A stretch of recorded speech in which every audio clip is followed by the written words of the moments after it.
Colonel Briggs snatched the radio from Donovan's hand and slammed it onto the table so hard the casing cracked. "You don't issue orders on my installation, Sergeant." His finger drove into her shoulder twice, backing her against the wall, while every officer in the room watched and said nothing. "You're here to look at rifles. That's it. That's all you are." He turned his back on her like she was furniture. Outside, his convoy was already rolling toward the trap she had tried to warn him about. And Claire Donovan stood perfectly still because the man who just shoved her had no idea he had touched one of America's most lethal covert operators. If this story moved you, subscribe to our channel, follow along until the very end, and drop a comment telling us what city you're watching from. I want to see exactly how far this story has traveled. The convoy left before sunrise. Sergeant First Class Cole Mercer stood outside the Tactical Operations Center and watched the vehicles disappear into the mountain dark, their headlights cutting thin yellow lines through a cold Colorado morning. He'd seen 100 convoys leave Raven Rock over the years. He knew the sound of them, the rhythm of engines and boot steps and radio chatter, and something about this morning felt wrong in a way he couldn't name yet. He told himself it was the altitude. He told himself it was the coffee. He told himself he was getting old. None of those things were true, and somewhere beneath his professional training, the part of him that had kept him alive through 11 years of real field work already knew it. He just didn't have enough information to listen to that part yet. He went back inside. Colonel Nathaniel Briggs was already at the map table when Mercer entered the TOC, his reading glasses on a styrofoam cup steaming near his elbow, his expression carrying the particular brand of focused irritation that soldiers who worked for him had learned to recognize. Briggs was not a man who wasted mornings. He was not a man who wasted anything. 25 years of command had compressed him into something precise and efficient and absolute. The kind of officer who believed that competence was visible, hierarchy was sacred, and experience was the only credential that actually mattered. "Mercer," he didn't look up from the map. "Your range is ready." "Yes, sir, evaluation begins at 0700. "Good." Briggs finally looked up. "Our guest from Washington should be out of your hair by noon if she cooperates." The guest from Washington. Mercer had received the notification the previous evening. A master sergeant named Claire Donovan, attached temporarily from some weapons evaluation office, whose full name took up most of the cover email. She was scheduled to observe the sniper component of Exercise Iron Summit, assess a batch of new scope mounts being tested on the installation's long-range platforms, and file a technical evaluation report. Routine, bureaucratic, the kind of thing the Army generated constantly, and nobody outside a small office in Virginia ever actually read. Mercer had not thought much about it. He did not expect her to walk into the briefing room at 5:58 in the morning, 2 minutes before it officially opened, carrying a black notebook and wearing a clean uniform with no unit patch and no decorations visible and no expression that gave anything away. She was smaller than he expected. Not small, she had the kind of balanced posture that people who spent serious time in physical training carried even when they weren't thinking about it. The automatic stillness of someone whose body had been professionally useful for a long time. But she wasn't imposing. She didn't fill a room the way Briggs filled a room. She didn't carry any of the aggressive physicality that senior NCOs sometimes projected as a form of preemptive authority. She sat down at the far end of the briefing table, opened her notebook, and waited. Briggs noticed her immediately and said nothing. The briefing began. It was a standard Iron Summit update: convoy routes, helicopter schedules, training sector assignments, weather overlays for the northern mountain corridors. Standard exercise management. The kind of briefing Briggs had given and received so many times that it ran almost automatically. Officers speaking from memory with numbers and coordinates flowing without hesitation. Donovan listened, she wrote in her notebook. And then 12 minutes into the briefing, when Captain Wesley Grant was reviewing the reconnaissance drone assignments for the northern sector, she said, "Stop." Not loudly, just clearly. The word cut through the presentation like a blade through paper because it was entirely unexpected, and every officer in the room turned toward the far end of the table where the woman from Washington's weapons evaluation office was holding her pen still above her notebook and looking at the drone display screen with an expression that had shifted from patient attention to something sharper and harder. Grant stopped mid-sentence. Briggs removed his reading glasses. "Sergeant," his voice carried the particular patience of a man who was not actually patient. "That drone feed," she pointed toward the screen, "grid reference November Golf 774. The timestamp on that data burst is wrong. Grant looked at the screen. The data burst was flagged as interference. Our communications section cleared it at 0412. She had read the incident log somewhere. Briggs didn't know when. I know, but the timestamp on the original transmission doesn't match the interference pattern. Interference produces degraded signal.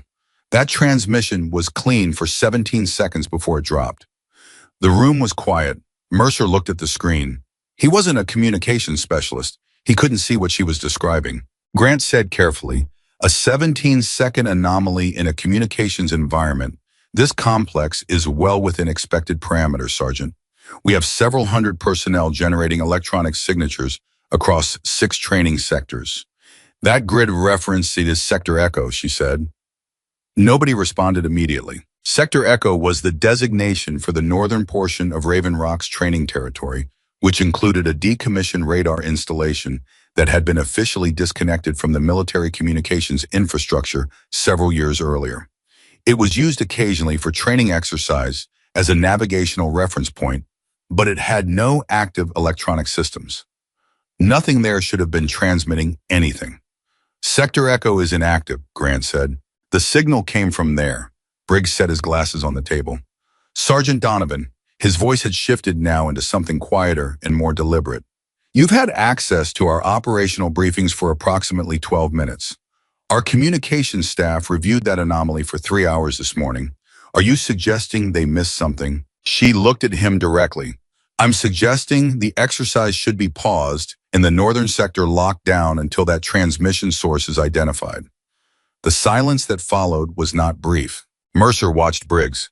He had worked under this man for 4 years. He knew how Briggs received challenges to his authority from junior officers who had earned the right through years of demonstrated competence. He knew how Briggs received them from inspectors and evaluators who arrived from outside with institutional backing. He had never seen Briggs receive one from a master sergeant attached for weapons evaluation who had been sitting at his briefing table for 12 minutes. Briggs said, hundreds of soldiers are already staged for this exercise. Helicopters are fueled. Convoys are moving. Canceling Iron Summit based on a 17-second signal anomaly that our communications professionals have already reviewed would be, he paused, choosing the word carefully, disproportionate. Sir, I understand the operational disruption. I'm still recommending. You're here to evaluate scope mounts, Briggs said. The patience was gone. It hadn't collapsed into anger. It had simply been set aside the way a man sets down something he no longer finds useful. Sergeant Mercer will take you to the range. I'd appreciate it if you found what you're looking for there. She looked at him for a moment, then she closed her notebook. Yes, sir. Mercer walked her out. They crossed the main compound in silence, past motor pools already humming with pre-exercise activity, past a line of soldiers checking equipment near the armory, past the communications relay tower that blinked its slow red light in the gray pre-dawn cold. When they were far enough from the TOC that his voice wouldn't carry, Mercer said, for what it's worth, the communications team here is good. If they cleared the anomaly. I know they're good, she said. That's not what bothered me. He waited. She didn't explain. He wasn't the kind of man who pressed people who didn't want to be pressed, and they walked the rest of the way to the range in silence, which was how Mercer came to understand that whatever this morning was going to become, it had already moved past the ordinary before the sun had fully cleared the mountains. The range at Raven Rock was a serious installation. Mercer had built most of it himself, meaning he had written the specifications, argued the budget through 3 rounds of reviews, supervised the contractors, and rejected 2 different scope configurations before accepting a third. He cared about it the way craftsmen care about things they have made well. His instructors were excellent. His ranges were accurate and well-maintained and calibrated precisely. Donovan walked through the equipment bay without comment. She picked up one of the precision rifles scheduled for evaluation checked. The chamber looked through the scope and set it back down. This one will shoot left, she said. One of Mercer's instructors, Staff Sergeant Pullman, looked up from the equipment log.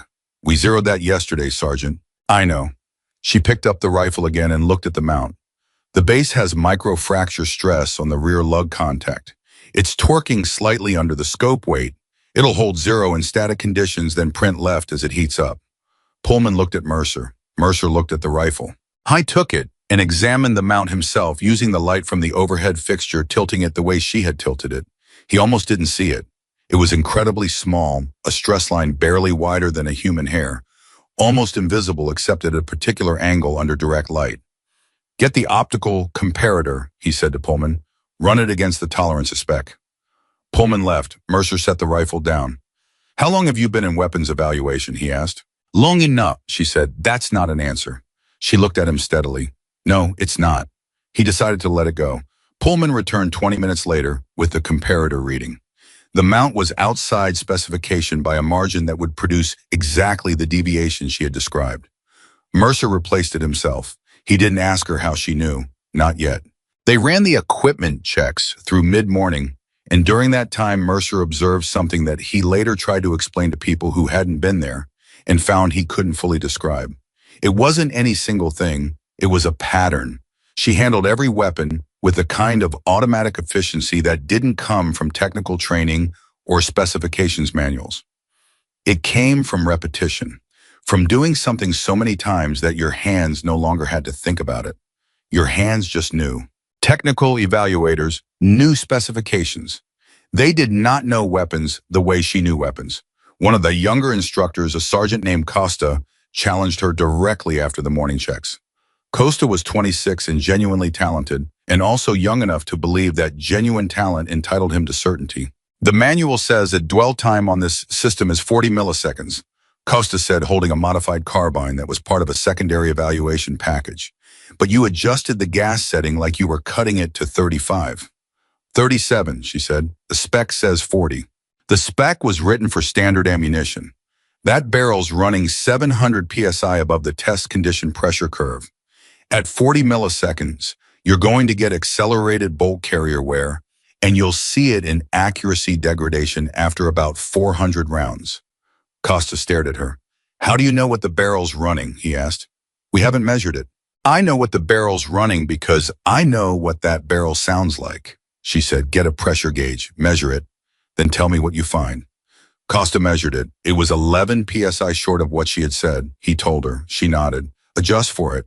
He did. Mercer watched his instructor's expression travel from resistance to reluctant respect over the course of 4 minutes, and he felt something he hadn't felt in a long time on his range, the particular sensation of being in the presence of someone who knew more than the people around them in a way that wasn't performance or bluster but simply fact. He asked her again at lunch when they sat at a field table with 2 cups of coffee from the TOC mess and the morning's equipment logs spread between them. Where did you really come from? She looked at him. The weapons evaluation office, she said. Claire. He almost never used first names with people he just met. He used it now because something about the situation felt like it had moved past ordinary professional formality. I've had evaluators come through here before. I've had good ones. None of them knew what you know about field-worn equipment. None of them identified a stress fracture by holding a rifle for 8 seconds. Where did you actually learn this? She was quiet for a moment. Places that aren't on the official training schedule, she said finally. That's what you told my instructor this morning. It's still true. He looked at her. She looked back at him with those gray-blue eyes that gave nothing away, and he understood that she was not going to tell him more than she wanted to tell him, and that pressing her would produce nothing except a wall. He had met enough people like that to know the difference between evasion and refusal. This was refusal, and it was complete, so he dropped it. And then Specialist Jordan Blake appeared at the range entrance, moving faster than his usual pace, which Mercer had learned meant something had gone wrong in communications. Blake was 24 and conscientious and slightly anxious by nature, which made him excellent at catching problems and occasionally counterproductive when he reported them, because his delivery tended to compress 3-word sentences into 1-word sentences. Sergeant Mercer, he said, slightly out of breath. We have ghost signals. Mercer stood.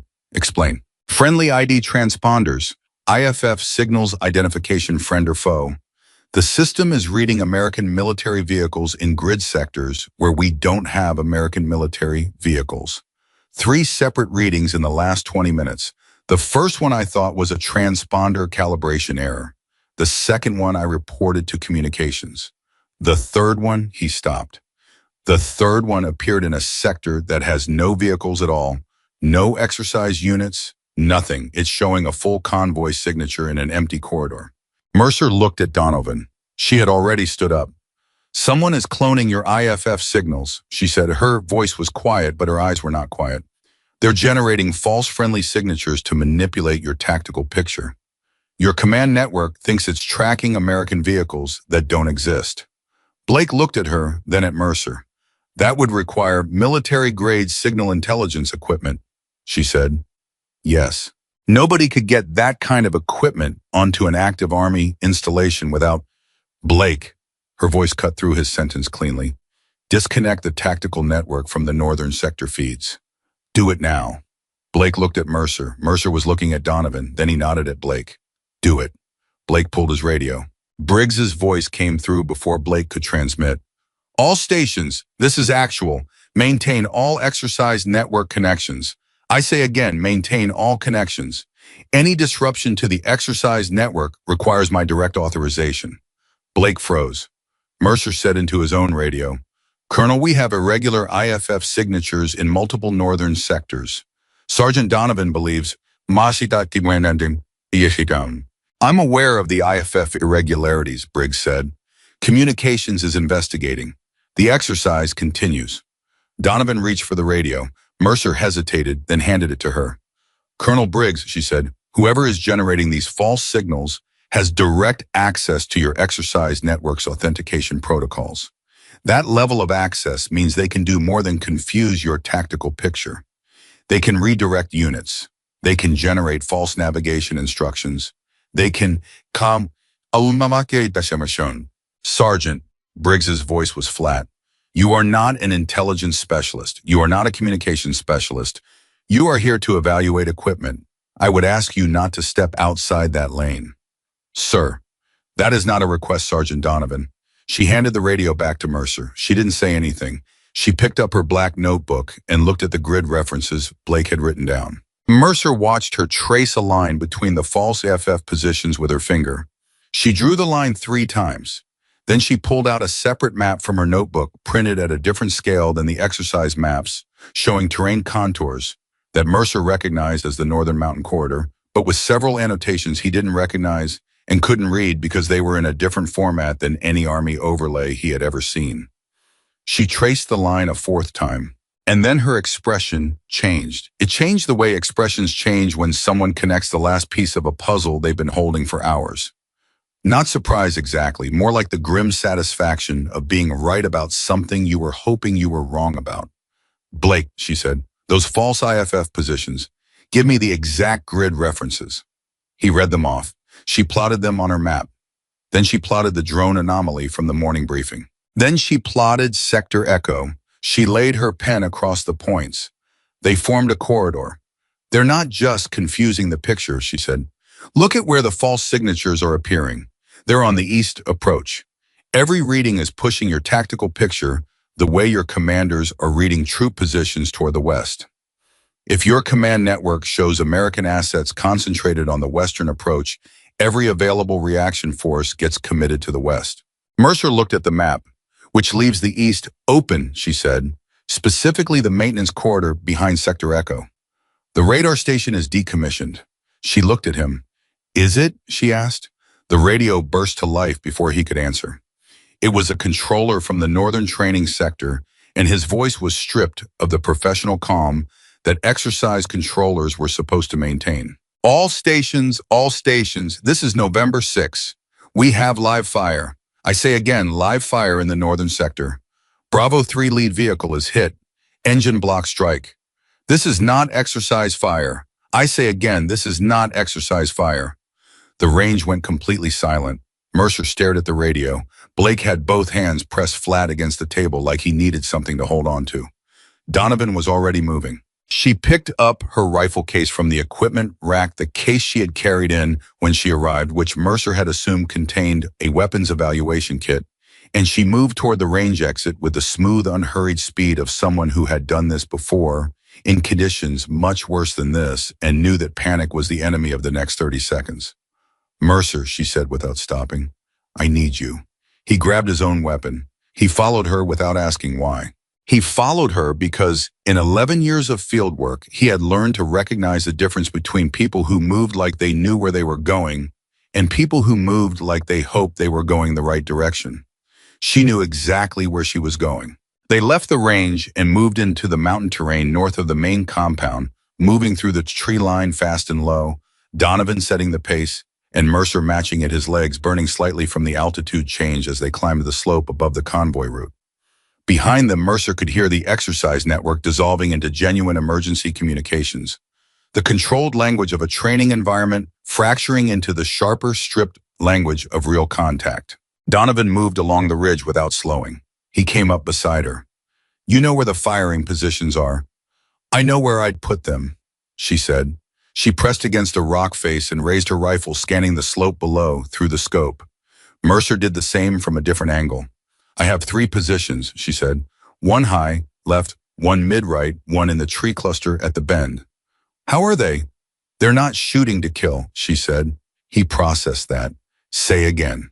The lead vehicle took an engine block strike, 1 round. If the intent was casualties, they would have fired at the driver.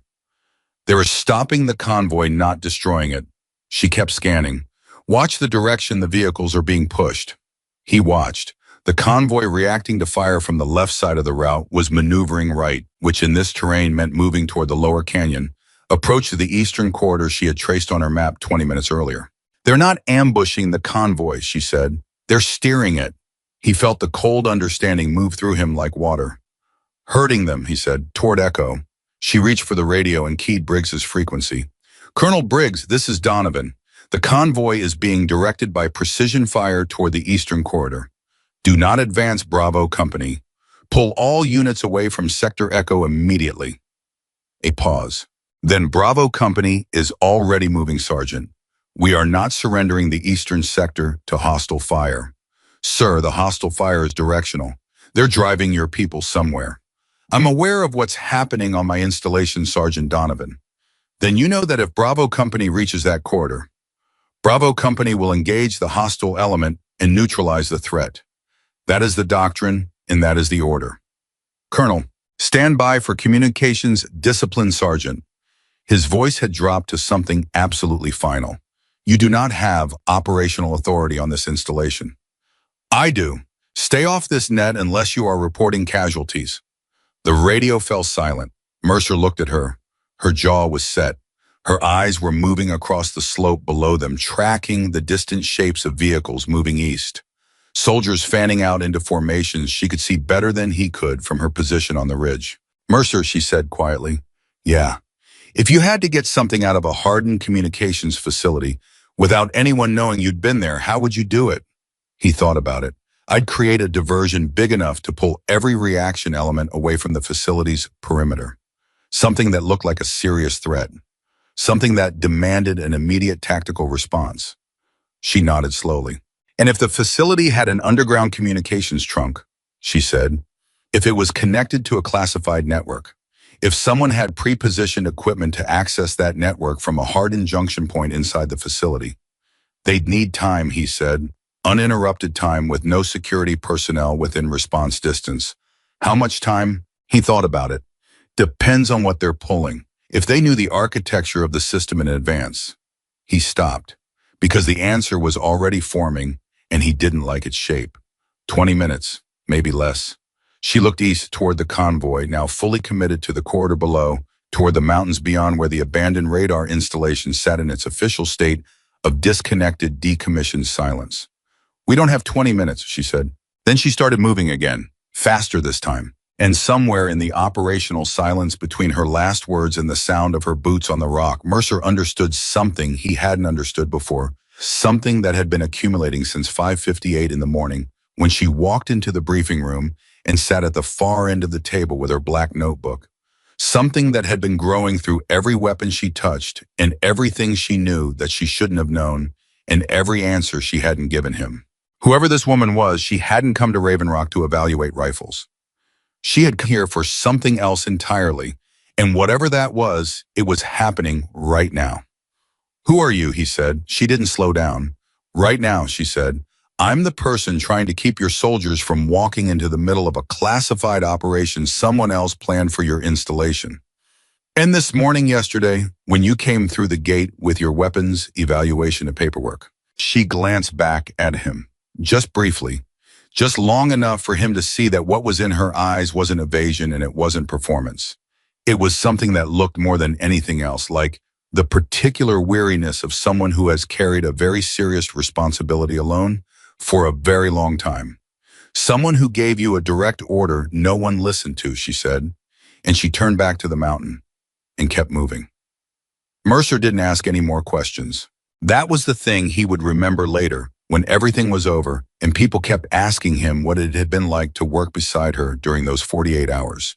He would tell them that the moment he stopped asking questions and started watching what she actually did was the moment he understood something that Colonel Briggs hadn't understood yet, that Claire Donovan didn't need anyone's permission to be the most capable person in any given situation. She just was. And the people around her either recognized it or they didn't, and the ones who didn't were the ones who ended up in trouble. They were moving fast through the mountain terrain above the convoy route when Mercer's radio came alive with a second transmission from November 6. All stations November 6. Second vehicle in Bravo 3 column is reporting navigation system conflict. GPS showing two different route instructions simultaneously. Lead elements are slowing, requesting guidance. Mercer keyed his radio. November 6 hold position and await. Donovan put her hand on his arm. He stopped transmitting. She was listening to something he couldn't hear yet. Her head slightly angled, her eyes moving across the tree line to their east, with the focused patience of a person reading a language. Nobody else in the vicinity spoke. Don't tell them to hold, she said quietly. They need an instruction. If they hold in that quarter, they're a static target. Tell them to reverse, back the way they came. All vehicles. He looked at her. Mercer, her voice didn't rise. It never rose. But it carried a weight that had nothing to do with volume. Every second that convoy stays in that corridor, someone is watching them through optics and adjusting a plan accordingly. Tell them to move back. He keyed the radio. November 6, this is Mercer. Instruct Bravo 3 to reverse course immediately. Full column back to the last waypoint. Acknowledge. A pause. Then, copy Sergeant Mercer, reversing now. Briggs's voice came through 40 seconds later, and it was not calm. Mercer, who authorized that movement order, Bravo 3 was forward of the objective. Why are they pulling back? Mercer looked at Donovan. She gave him nothing, no expression, no suggestion. She had already moved her attention back to the slope above them, scanning methodically through her optics. Colonel Mercer said, we have reason to believe the forward corridor is being monitored. Sergeant Donovan identified. Sergeant Donovan does not have operational authority on this installation. The words came through the radio with the kind of absolute finality that 25 years of command could produce. Restore Bravo 3 to their forward position. Sir, I'd recommend. That is not a recommendation, Sergeant Mercer. That is an order. Restore the position. Mercer closed his eyes for half a second. Then he opened them and looked at Donovan. She was watching him, not pushing him, not telling him what to do, just watching him with those steady gray-blue eyes that seemed to have already calculated 17 different versions of the next 30 minutes and settled on the one that produced the least catastrophic outcome. If I don't restore the position, he said quietly, so only she could hear, I am directly disobeying a lawful order from my commanding officer. I know, she said, that ends my career. Possibly. You're asking me to trust someone I met this morning. No, she said. I'm asking you to trust what you've seen since this morning. That's different. He held the radio for a long moment. Then he keyed it. Colonel Briggs, Bravo 3 is holding at the reversal point pending route clearance. I take full responsibility for the delay. Mercer out. He released the transmit button. Briggs didn't respond. That silence was in its own way more alarming than anything he had said. Donovan had already turned back to the slope. Third position, she said. High Ridge, 9 o'clock from the bend. They moved. You can see them, I can see where they were. She adjusted her scope. The displacement pattern is wrong for a repositioning sniper. They're consolidating, not spreading. They're pulling toward Echo. Why would they pull back? Because Bravo 3 reversed. She lowered her rifle slightly. The convoy was the forcing element. They needed it in position before they could execute the next phase. When it reversed, it disrupted their timeline. Mercer processed this. So we bought time. We bought minutes, she said, not many. She moved again, faster, angling higher up the slope to gain elevation above the ridge she'd been watching. Mercer went with her, his legs working hard against the incline, his breathing adjusting to the altitude, changed with the automatic efficiency of a man who had spent his career in terrain like this. They reached the higher position, and Donovan dropped immediately into a low profile behind the rock shelf, settling her rifle with the practiced speed of someone who had done this in conditions far worse than a cold Colorado morning. Mercer came up beside her and scanned the terrain below. The convoy had stopped vehicles angled across the narrow route, soldiers dismounting and taking cover along the embankment. From this elevation, he could see the whole picture, the stop column, the empty eastern corridor ahead of them, the dark tree line where the false IFF signatures had been generated, and beyond that, barely visible through the mountain haze, the angular outline of the abandoned radar installation. Sector Echo. Tell me what I'm looking at, he said. You're looking at a diversion, she said. The ambush, the false signals, the navigation confusion, none of it is the mission. It's the wrapper around the mission. Something is happening inside that facility right now, and everything we've been dealing with for the last 2 hours exists to make sure nobody has the attention or the personnel to notice. What's inside the facility? She was quiet for 3 seconds. In the context of everything happening around them, 3 seconds was a very long time. Something that shouldn't be there, she said. It was not a complete answer. He knew it was not a complete answer. And he also knew with the bone-deep instinct of a man who had spent a career reading people in high-stress situations that it was the most complete answer she was going to give him right now. Not because she was being evasive for the sake of it, but because some of what she knew was not hers to share, and she was drawing that line with precision, the way she drew every line clearly without apology, without explanation. He respected it, even as it frustrated him. Okay, he said, what do you need? She looked at him. Something shifted in her expression then. Not gratitude exactly, something quieter than gratitude. The recognition that a person who didn't have to be here had just decided to be here anyway. I need eyes on the maintenance approach to Echo, she said. The northeast corner, there's a service road that would have been used during the facility's operational years. It won't show on the current exercise maps because it predates the installation's current configuration. How do you know about a service road that predates the current configuration? Because I read the facility's original construction documentation, she said, before I came here. He stared at her. You read the construction documentation for a decommissioned radar installation before arriving for a weapons evaluation exercise? Yes. Why? She looked at him steadily. Because I was told to. The radio crackled. It was Blake, not Briggs, and his voice carried the specific frequency of controlled panic, the sound of someone who had found something they didn't want to have found. Sergeant Mercer, I need you on a secure channel now. Mercer switched frequencies. Go ahead, Blake. The Ghost IFF signals are multiplying. We had 3 anomalous readings an hour ago. We have 11 now. But that's not, Sergeant. The signals are inside the wire. 2 of them are inside the main compound perimeter. Mercer felt the cold hit him somewhere deeper than the mountain air could reach, inside the perimeter. Yes, sir. The system is showing 2 American military vehicles in the vehicle maintenance bay that our physical security confirms are not there. Someone is projecting friendly signatures inside our own base. Donovan had heard. Her jaw tightened. Blake, she said, leaning toward Mercer's radio. Pull up the historical access logs for the communications infrastructure node in the Eastern Equipment Block. I need to know who accessed that node in the last 72 hours. Blake's keyboard sounds came through the transmission. That requires I need authorization to pull infrastructure logs at that level, Sergeant. Mercer authorizes it, she said, looking at Mercer. He nodded at the radio. Sergeant Mercer authorizes, Blake confirmed, and went back to his keyboard. The pause that followed lasted long enough that Mercer checked the terrain below twice, and Donovan ran a slow scan across the eastern ridgeline and back. Then Blake said, Sergeant Mercer. His voice had changed. The controlled panic was gone. What replaced it was something quieter and more serious, the voice of someone who had just found something that was going to change the shape of the morning in ways he was still processing. The communications node was accessed 11 days ago by an authorized user. The log shows a 47-minute maintenance session. Equipment diagnostic standard entry. A pause. The user ID on the access log belongs to Captain Wesley Grant. Mercer didn't move. Donovan didn't move.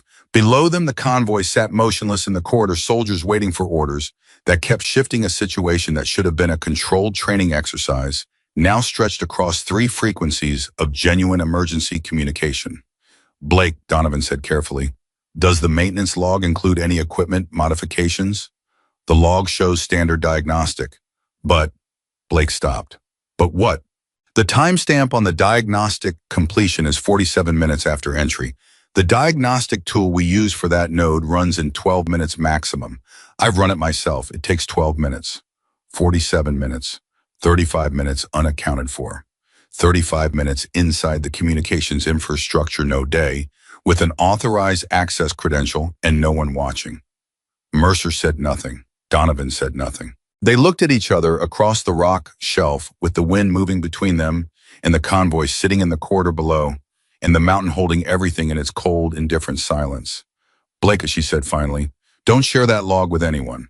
Not communications staff, not the TOC, not anyone. Do you understand? Yes, Sergeant. Lock your terminal and stay where you are. Yes, Sergeant. She clicked off. Mercer was already running the calculation.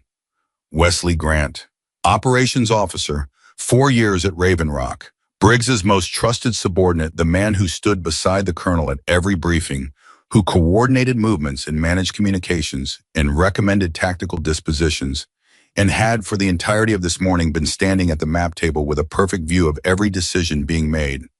He's been feeding them, Mercer said. Real-time operational data, she said. Convoy positions, reaction force locations, command frequencies, everything. For how long? At minimum, the 47 minutes in that node 11 days ago. Realistically, she paused. Long enough to know this installation's response patterns, well enough to design an operation around its gaps.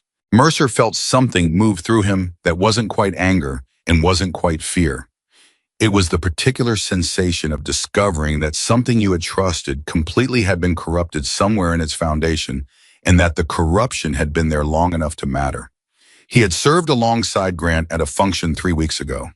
They had talked about the upcoming exercise, the training schedule, personnel rotations. Grant had shaken his hand. He thought about that handshake now and felt something he couldn't fully name. We need to tell Briggs, he said. We need to tell him carefully, she said. Grant is standing next to him right now. That landed. If Grant had been Briggs's position for 4 years, he would know exactly how to manage the colonel's reactions. He would know which arguments to make.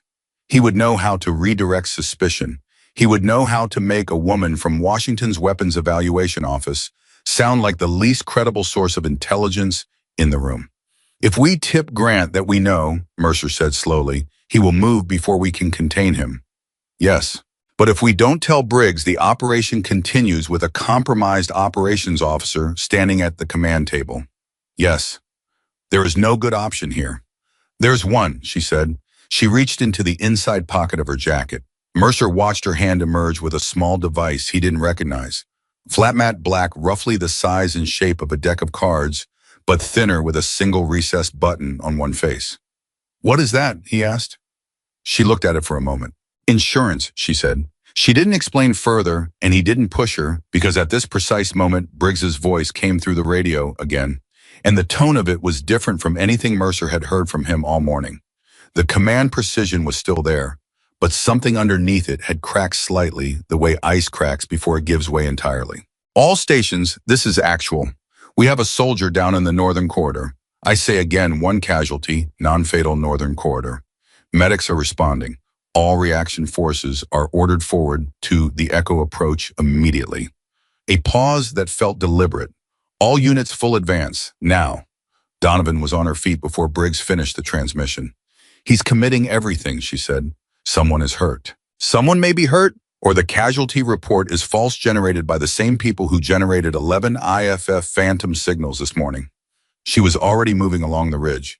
Either way, if Briggs sends his reaction forces forward, there will be no security element left between the main compound and Sector Echo. Mercer ran after her. You think Grant manufactured the casualty report? I think Grant has been in that TOC all morning watching Briggs refuse to commit forward. I think a casualty report is exactly the kind of information that would make a commander of Briggs's temperament stop waiting and move everything he has. If there's actually a soldier down, then the medics will handle it. Her voice was not cold, but it was very clear. Mercer, the medics are already moving. What isn't moving is anyone who can stop what's about to happen inside that facility. We are the only people who know enough to stop it. That has to be the priority. And he ran the geometry of it as they moved and found with a sick recognition that she was right. He hated that she was right.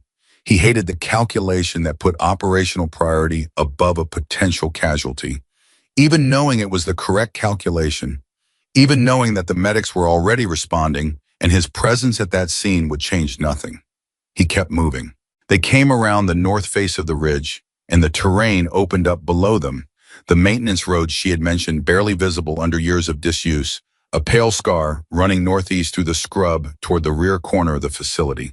And on that road moving fast were two figures in civilian gear.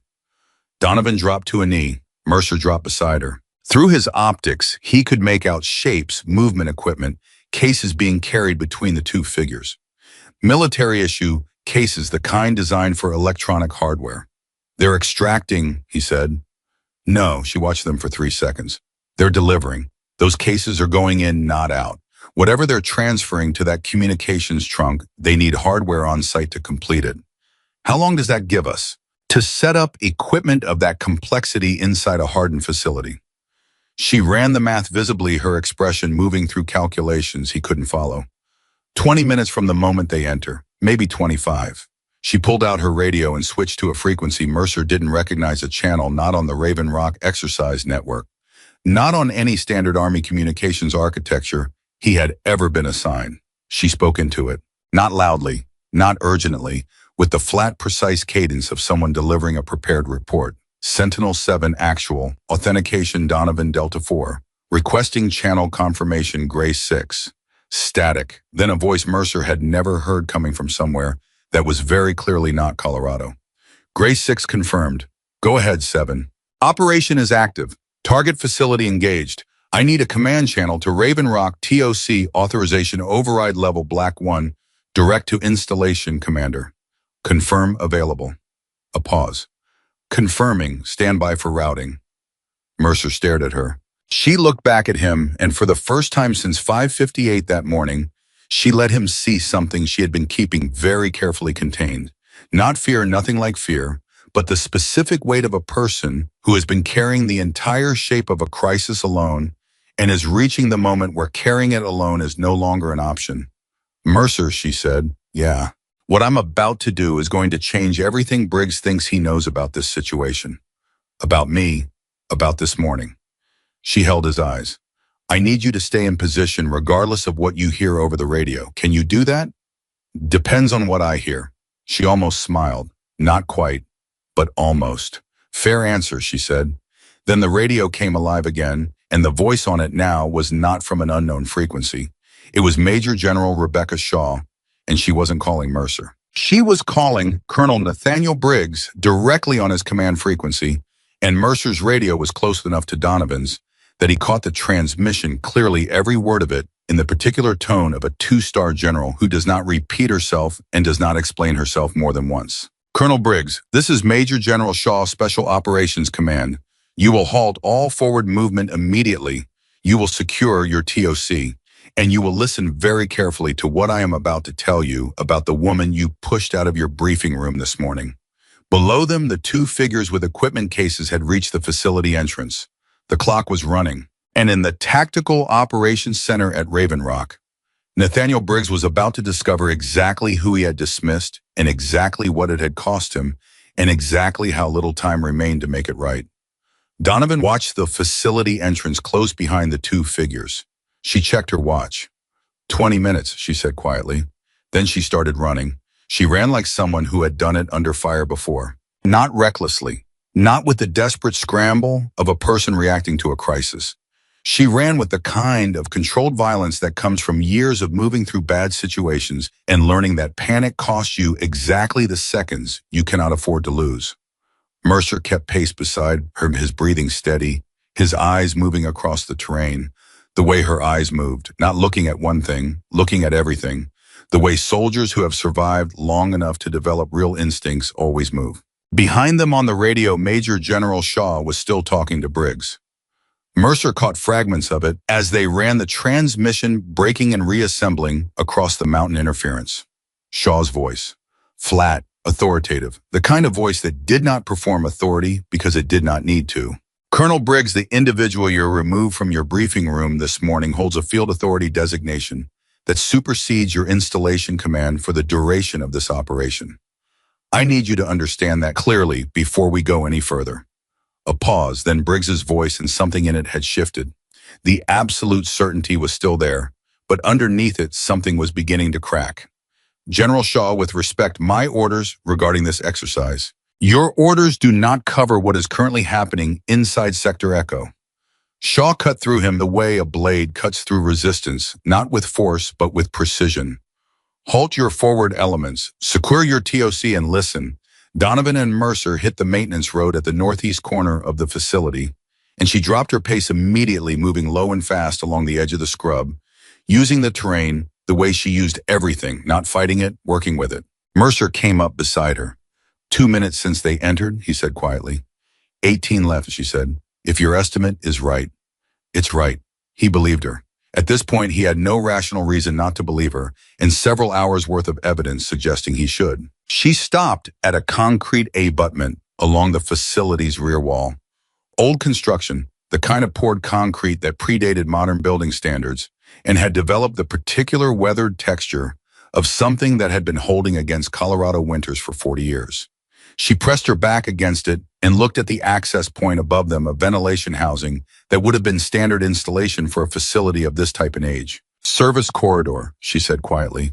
It runs the length of the eastern wing and connects to the main communications chamber. The original blueprints show it as maintenance access for the antenna cabling systems.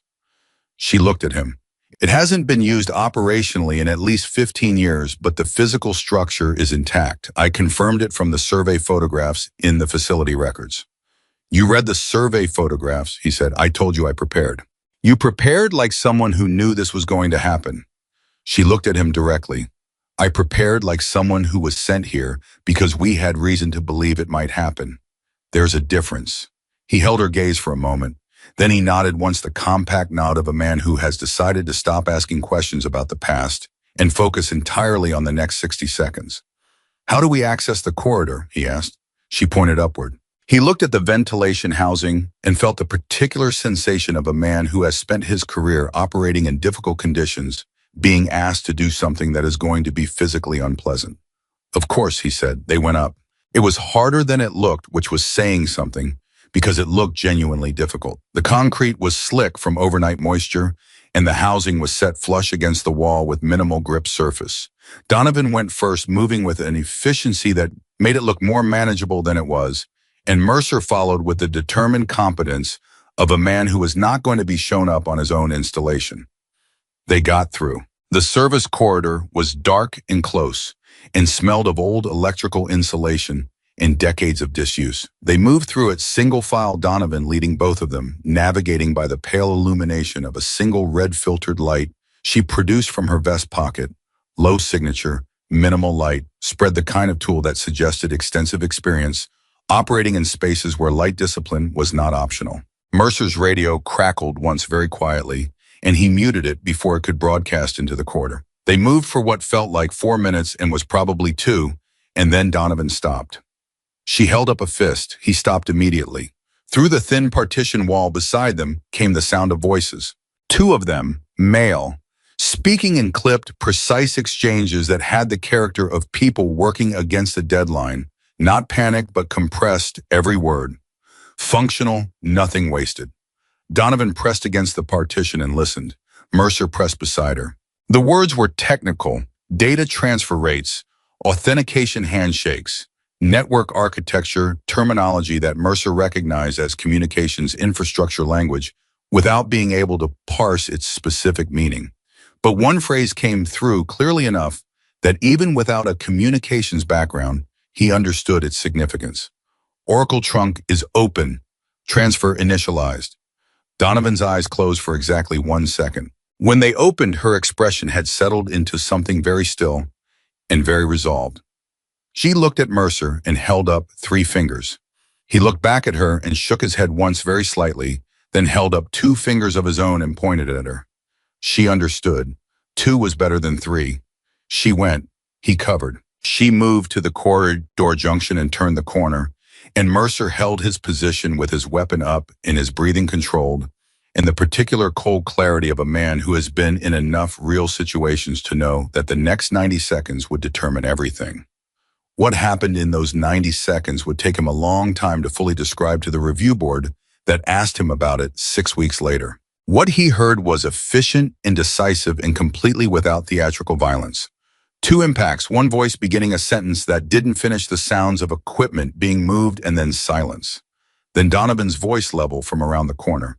Clear. He came around. Both figures were on the ground, secured with zip ties she had produced from somewhere in her vest with the casual efficiency of someone for whom restraining hostile personnel was a practiced skill. Neither was seriously injured. Both were conscious and very quiet, wearing the particular expression of people who have just been efficiently handled by someone operating at a level they had not anticipated. One of them, the older one, mid-40s, with the lean, weathered look of a man who had spent significant time in field conditions, looked up at her with an expression that mixed professional defeat with genuine assessment. "Donovan," he said. It was not a question. She looked at him. "Vale, Adrian Vale." Mercer looked from her to the man on the ground and understood several things simultaneously: that this was not the first time these 2 people had been aware of each other's existence, that whatever Vale represented went significantly beyond a communications intrusion at a mountain training installation, and that Donovan had known exactly who she was looking for from the moment she arrived at Raven Rock. "The transfer is running," Vale said. He said it without urgency, almost conversationally, the way a man states a fact he believes is now beyond dispute. "You're too late." Donovan looked at the equipment. Screens active transfer progress, visible numbers, climbing steadily. "How much has transferred?" she said. Vale smiled. It was a thin, informed smile, the smile of a man who had planned for this exact moment. "Enough." She stepped to the equipment console without another word to him and began working the interface with both hands, moving through screens at a speed that confirmed she understood the system she was looking at, not learning it in the moment but recognizing it, which meant she had seen it before, or something close enough to it that the architecture was familiar. Mercer kept his weapon on Vale. Vale watched Donovan work with the calm, evaluating attention of someone who was waiting to see whether his backup plan was going to become necessary. His radio crackled. Mercer moved to it immediately. Vale tensed. The voice on Vale's radio was not from inside the facility. It was from outside. "Package is clear. Extraction in 8 minutes." "Do you copy?" Donovan didn't look up from the console. Mercer. "Already on it." He keyed his own radio, switching to the channel he had heard her use earlier. He didn't know if it would work. He tried anyway. "Gray 6, this is Mercer. I'm inside the facility with Donovan. We have Vale secured, but there's an extraction team outside. I need Briggs to move a containment element to the northeast perimeter. Now." A 3-second pause. Then Shaw's voice, and she was not talking to Mercer. She was talking to Briggs, and the transmission was open enough that both men could hear it. "Colonel Briggs, northeast perimeter of Echo. Containment element. Move them." Briggs's response came 4 seconds later, and every trace of the resistance that had defined his morning was gone from his voice. What remained was the stripped-down operational competence of a commander who has received enough information to understand what is actually happening and has made the internal shift from defending his authority to using it. "Northeast perimeter, all available MPs. Move now." A pause. "And somebody tell me what else she needs." Donovan heard it. She didn't react visibly. She kept working the console. "I need it stopped," she said to no one specifically and everyone simultaneously. "The transfer, I need it stopped before it reaches the external relay." Mercer looked at the screen over her shoulder. The transfer counter was at 63%. How long to the external relay? At this rate, she ran the calculation without pausing her hands on the console. 4 minutes. "Can you stop it from here?" The authentication for the transfer was initialized on Vale's hardware. She moved to the second piece of equipment and opened it. He built in a dead man's switch. "If I interrupt the transfer from the console, it automatically completes to the backup relay." There's a backup relay. There's always a backup relay with Vale. She said it without heat, with the flat recognition of someone who had studied this man's operational methodology long enough to know his patterns. He doesn't build single points of failure into his systems. Vale had been listening. "You're good," he said from the floor, "but you're not fast enough." Donovan didn't answer him. She stood up from the equipment console and looked at Mercer. And in her expression, he saw the thing he had been seeing all morning, but hadn't had language for until this moment, the particular clarity of a person who has moved past the point of hoping a situation will resolve cleanly and has arrived at the place where they are simply going to resolve it themselves. "The external relay," she said. "Where is it?" "I don't know. It has to be line of sight to the facility antenna. High ground northeast quadrant in 2 kilometers." She was already pulling her own equipment. "It's a small transmitter, mast-mounted, probably disguised as natural debris or attached to existing infrastructure." Mercer ran the terrain in his mind. The northeast quadrant from the facility. High ground, line of sight. "The fire observation tower," he said. "Old Forest Service structure, about 800 meters from the northeast wall. It's been decommissioned for years, but the structure is still standing." She looked at him with the particular expression of a person who has just received exactly the piece of information they needed at exactly the moment they needed it. "That's it," she said. Then she reached for her rifle case. Vale's expression changed. For the first time since Mercer had seen him, the professional calm cracked just slightly, just at the edges, and what showed underneath it was not fear, but the sharp involuntary attention of someone who has just understood that the situation has moved outside the parameters of his planning. "You can't shoot at it from here," Vale said. "You don't have a line of sight from inside the facility." "I know," she said. She looked at Mercer.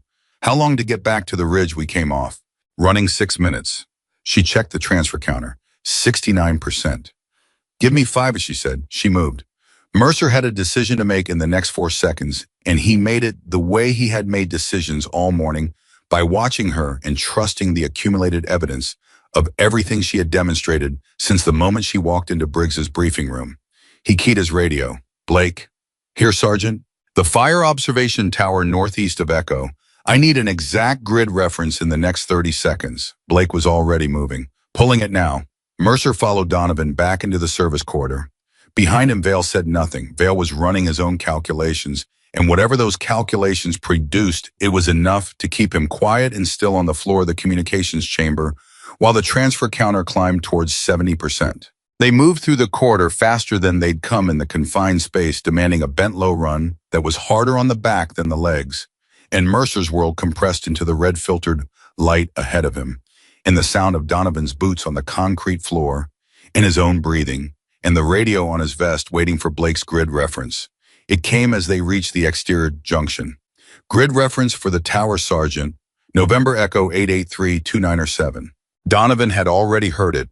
She processed it without breaking stride, and as they came back out into the cold mountain air, she was already orienting herself, reading the terrain with the automatic precision of someone for whom geography was a language as natural as English. She looked northeast. The tower was not visible from their current position. The ridgeline they had come off earlier was the intermediate high ground. If she could get back to that elevation, she would have the angle. 6 minutes, Mercer confirmed. 5, she said again, and she started up the slope. This was different from the controlled movement of earlier in the morning. This was a run, an actual run, pushing against the mountain grade with everything available, and Mercer went with her stride for stride and felt his lungs work against the altitude in a way that reminded him that 41 was not 25. But she didn't slow, and so neither did he. His radio came alive halfway up the slope, and the voice on it stopped him cold enough that he almost broke stride. It was Briggs. But the Briggs on the radio was not the man who had cracked the briefing folder across the table and told a master sergeant that she didn't issue orders on his installation. The voice was the same cadence and timbre, but everything it had been carrying all morning, the territorial authority, the defensive certainty, the absolute refusal to accommodate information that challenged his established picture, all of it was gone. What remained was command, pure and stripped down and completely focused. Mercer, status. Climbing to firing position northeast ridge. Donovan is attempting a relay intercept. Transfers at Tiesha. He looked at Donovan. 74, she said without turning. 74%, Colonel. We have maybe 3 minutes before it reaches the backup relay. A pause, then what does she need from me? Mercer looked at her, back at the set of her shoulders as she climbed at the rifle case, moving with her stride. Keep the MPs on the perimeter, he said, and stay off this frequency. Another pause. Shorter. Copy, Briggs said, and the radio went silent. They reached the ridge. Donovan didn't stop at the top. She moved 3 steps past the crest, dropped to prone, had the rifle out of the case in a motion that was too fast to fully follow, and had it settled against her shoulder before Mercer had fully registered she'd stopped moving. He dropped beside her and looked through his own optics northeast. The tower was visible from here. Barely. 800 meters, maybe slightly more, through mountain air that was moving, not constant, not predictable, shifting between the ridgelines in the particular inconsistent pattern that Colorado terrain produced when the morning temperature differential started resolving. He found the tower in his optics, and on it, attached to the upper platform railing with what looked like improvised mounting hardware, he found what she was looking for. A relay transmitter. Small, military-grade compact. The kind of equipment that would pass as debris or discarded hardware to anyone who wasn't specifically looking for it. I have it, he said. I have it, she said at the same moment. Then she said, what's the wind doing? He checked his equipment. Variable, 7 to 11 knots shifting northeast, gusting to 14 at intervals. Interval pattern. He watched his wind indicator for 15 seconds. Approximately 12 seconds between gusts. She was already in the scope, her breathing settling into the particular rhythm that snipers develop, not shallow, not deep, but suspended at the balance point between intake and exhale, the body becoming a stable platform by becoming temporarily something other than fully alive. Mercer checked his watch. Transfer was at 74% 11 seconds ago. At the rate it had been climbing, it was at 77 now. He said nothing. She already knew. Below them, he heard Briggs's containment element moving toward the perimeter boots on gravel radio. Clicks, the controlled sounds of soldiers repositioning with purpose. The MPs would reach the northeast perimeter in time to cover the extraction point Vale's radio had referenced. If the extraction team was still there, if they hadn't already received enough of the transfer to consider the operation successful. That was the variable none of them could control from this position. That was the thing riding entirely on the shot Donovan was about to take. Vale's voice came through Mercer's radio unexpectedly, the radio he'd taken from inside the facility still tuned to Vale's operational frequency. 79%, Vale said. I was reading the transfer counter from inside the facility. He was feeding information to his extraction team, and he was telling Donovan that her time was running out. Mercer looked at her. She was absolutely still. The wind moved across the ridge in an uneven pulse. He tracked it. 12 seconds between the last 2 gusts. The next one would come in approximately 5 seconds. After it passed, there would be a brief window, maybe 4 seconds, of relative stability before the next variation. Wind's about to shift, he said. I know, she said. He counted silently. The gust came. He felt it move across his face and hands and recede. 4 seconds. 3. 2. She fired. The sound of the shot moved across the mountain and came back off the far ridgeline as an echo, and in the scope, Mercer watched the relay transmitter on the tower platform take the round and come apart, not explosively, not dramatically, but with the precise mechanical finality of a component that has ceased to exist as a functional object. The transmission died. He knew it before he heard anything, before any confirmation came over any radio. He knew it the way you know certain things in the field by the silence that follows them, which is different from other silences in a way that is very difficult to describe to people who haven't lived it. Then Blake's voice over the radio, breathless. Transfer terminated. System showing connection failure on the external relay. The transfer stopped at a pause while he read the number, 81%. Mercer let out a breath. Donovan held still for 1 more second. Then she lifted her eye from the scope and looked out at the mountain with an expression that was not satisfaction and not relief and not the particular theatrical triumph that a lesser person might have allowed themselves in that moment. It was something quieter than all of those things. It was the expression of someone who had done exactly what they came here to do and was already thinking about the 19% that had transmitted before the connection severed and what would need to happen next to contain whatever had reached the other end. Mercer's radio came alive again. Briggs's voice. Perimeter is contained. Extraction team located and secured Northeast Access Road. 2 individuals in custody. A pause. Sergeant Donovan, Vale is still inside the facility. I know, she said.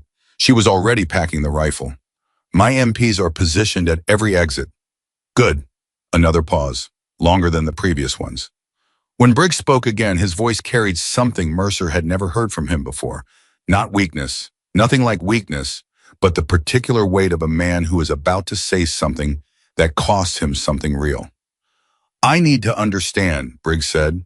The full operation, from the beginning. Donovan looked at Mercer. Mercer looked at her. You want to tell him, Mercer said. She picked up her rifle case. I'll tell him in person, she said. He's earned that. She started back down the slope toward the facility, and Mercer following her for the 4th time that morning, without being asked or ordered or given any particular reason, beyond the accumulated evidence of the past several hours, thought that the most remarkable thing about Claire Donovan was not the shot she had just made. Any exceptional sniper with the right training and enough field time could make a shot like that under the right conditions. The most remarkable thing was that she had known from the moment she plotted that first 17-second drone anomaly in the pre-dawn briefing room exactly what the shot was going to need to be. She had carried the entire operation inside her, alone, without flinching, without revealing more than was necessary, without compromising the mission to ease anyone else's discomfort or satisfy anyone else's need for reassurance. And she had done it while being physically shoved out of a room, while being told she didn't belong, while being reduced repeatedly and publicly to the least threatening description of herself available. Weapons technician, rifle evaluator, a woman who had come to look at scope mounts and should go back to looking at scope mounts. She had absorbed all of it, and then she had done her job anyway. They reached the facility entrance, and the MPs at the door stood aside without being asked their attention on her, carrying the particular quality of soldiers who have received enough radio traffic in the last 20 minutes to understand that the woman walking toward them is not who the morning's paperwork said she was. Inside, Vale was still on the floor. He looked up when she entered. His professional calm had fully reassembled itself. The brief crack from earlier had closed over, and what looked back at her now was the composed, evaluating intelligence of a man who knew he was caught and was already running the calculations for whatever came next. 81%, he said. 19 short, she said. Enough to be useful. Not enough to be decisive, she said. And you know that. He looked at her for a long moment. You were better than the profile suggested, he said finally. The profile was incomplete. Clearly, he tilted his head slightly, the gesture of a man who is filing information even in custody. The shot on the relay. What was your hold? She looked into him. I'm not going to tell you that, she said. He almost smiled. No, I suppose you're not. Mercer watched this exchange with the particular fascination of someone witnessing a conversation happening in a language he technically understood, but was operating at a register. He had never personally inhabited the flat, stripped down communication of 2 people from the same professional world who had spent years on opposite sides of the same ledger and were now standing in the same room for the first time. His radio crackled. Briggs. Sergeant Donovan, I'm at the main entrance of Echo. Request permission to enter. The phrasing stopped everyone in the room. Request permission. Nathaniel Briggs, Colonel, United States Army, commanding officer of Raven Rock Training Complex, was asking permission to enter a building on his own installation. Because he understood now who was actually running this operation. Donovan looked at Mercer. Mercer said nothing. She keyed the radio. Come in, Colonel, she said. And 40 seconds later, the man who had shoved her out of his briefing room that morning walked through the door of the facility and saw what the morning had actually been and stood in the doorway looking at Vale on the floor and the disabled equipment and the 2 MPs and Claire Donovan standing in the middle of all of it with her rifle case over her shoulder and no expression on her face that asked for anything from him at all. He looked at her for a long time. Then he said very quietly, I owe you an explanation. You owe me nothing, she said, but we need to talk about Grant. Briggs's expression shifted. Grant left the TOC 12 minutes ago, he said, during the transmission from General Shaw. He said he was going to coordinate the Northern Sector Reaction Force. A pause. He didn't go to the Northern Sector. The silence that followed that statement was the loudest thing in the room. Donovan set her rifle case down.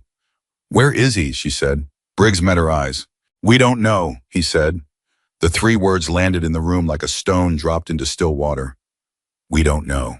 Donovan absorbed them without visible reaction, which was its own kind of reaction, the kind that only comes from a person who has spent years training themselves not to let the worst possible information change the quality of their next decision. She stood very still for exactly 2 seconds. Then she moved to the communications equipment. Vale's team had brought in the hardware that was still powered, still connected to the facility's underground trunk, and she pulled up the installation's internal tracking system with the particular speed of someone who knew exactly what she was looking for and exactly where to find it. Mercer watched her hands on the keyboard. Briggs watched her face. Vale watched the room from the floor with the contained, evaluating attention of a man who understood that the situation had just produced a variable even he hadn't fully anticipated. "Grant's vehicle," she said. "Is it tagged?" "All officer vehicles are tagged," Briggs said immediately. He was already moving toward the screen. Blue Force tracker updated every 4 minutes. "Pull it." He did. The screen populated with vehicle positions across the installation. Most were clustered in the operational areas, the northern sector, the main compound, the MP positions. Briggs had repositioned in the last 20 minutes. One vehicle identifier sat apart from all the others, and when Briggs saw where it was, something moved across his face that Mercer had never seen there before. Not anger, shock. "That's the south gate," Briggs said. "He's at the south gate." "Is the gate manned?" Donovan asked. "2 soldiers on static post. The gate requires command authorization to open for officer-grade vehicles." He was already reaching for his radio. "He can't go through without—" His radio came alive before he could transmit. The voice on it was young and tight and making a visible effort to remain professional. "Colonel Briggs, this is South Gate Post. Captain Grant is here requesting emergency exit authorization. He says he has your direct approval, sir. We're requesting confirmation." Everyone in the room heard it. Briggs looked at Donovan. She was already shaking her head. He keyed the radio. "South Gate, this is Briggs. Do not open that gate. Detain Captain Grant and hold him at the post. Use whatever force is necessary. Do you copy?" A pause. "Then copy, Colonel. Detaining now." Another pause longer, and in that pause, Mercer felt the particular tension of a situation that could go several different directions, depending entirely on what happened in the next 30 seconds at a gate 800 meters from where he was standing. "Then, Colonel, Captain Grant is, sir, he's arguing that a sound, not a shot, something harder and shorter. The sound of physical contact, the specific noise that a confrontation makes when it stops being verbal." Then silence. Then a different voice, rougher, out of breath. "Southgate Post, Captain Grant has been detained. One soldier has a sir, he hit one of my guys. Grant hit Specialist Torres. Torres is down but conscious." Briggs closed his eyes for exactly 1 second.